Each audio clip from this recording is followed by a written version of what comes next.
Hi friends, চলে এসেছি আজকে আমি অন্য একটা রেসিপি নিয়ে।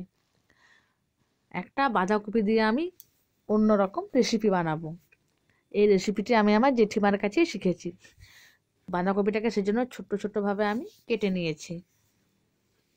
এরপর আমি কড়াইয়ে জল দিয়ে দিয়েছি, বাঁধাকপিটাকেও দিয়ে দিলাম, আর দিয়ে দেবো আমি সামান্য একটু নুন। এরপর ভালো করে এটাকে আমি সেদ্ধ করে নেব, যাতে অর্ধেক সেদ্ধ হয়ে যায়। রোজ রোজ একই রেসিপি, বাঁধাকপিটা খেতে ভালো লাগছে না, সেই জন্য বলছি নতুন কিছু একটা তুমি বানিয়ে দাও বাঁধাকপি দিয়ে। সেই জন্য বরের আবদার রাখতে আমি জেঠিমার রেসিপি তৈরি করলাম। প্রথমে আমার একটু ভয়ই লাগছিল, তারপর যখন খেয়ে বললো দারুণ হয়েছে, তাই আপনাদের সাথে এটা আমি শেয়ার করলাম। বাঁধাকপিটা আমি নামিয়ে নিয়েছি জল ঝেড়ে, ভালো করে জলটা নিংড়ে নিয়েছি। বাঁধাকপি দিয়ে দিয়েছি হলুদ, দুটো কাঁচা লঙ্কা, একটা পেঁয়াজ, আর একটু লাল লঙ্কার গুঁড়ো। আমি নুনটা দিইনি, যেহেতু নুনটা আমি একটু তখন বেশি দিয়েছিলাম।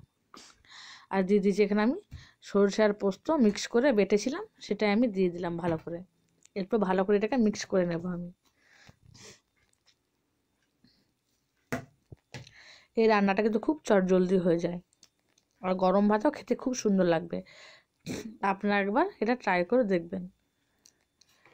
এই যে ভালো করে মিশিয়ে নিয়েছি। এরপর আমি দিয়ে দিয়েছি কড়াইয়ে সামান্য একটু তেল আর একটু পাঁচফোড়ন। এরপর আমি এটাকে ঢেলে দিলাম। এরপর ভালো করে ঝুরো ঝুরোভাবে ভেজে নেব, যেন একটু জল না থাকে।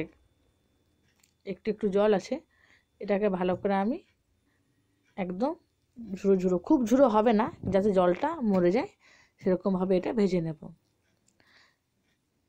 গরম ভাত একবার খেয়ে দেখবেন, না জানি একবার করে দেখবেন বাড়িতে, কেউ বুঝতেই পারবে না এটা আপনি বাঁধাকপি করেছেন না অন্য কিছু। ব্যাস রেডি হয়ে গেল আমার আজকের রেসিপি বাঁধাকপির অম্বল।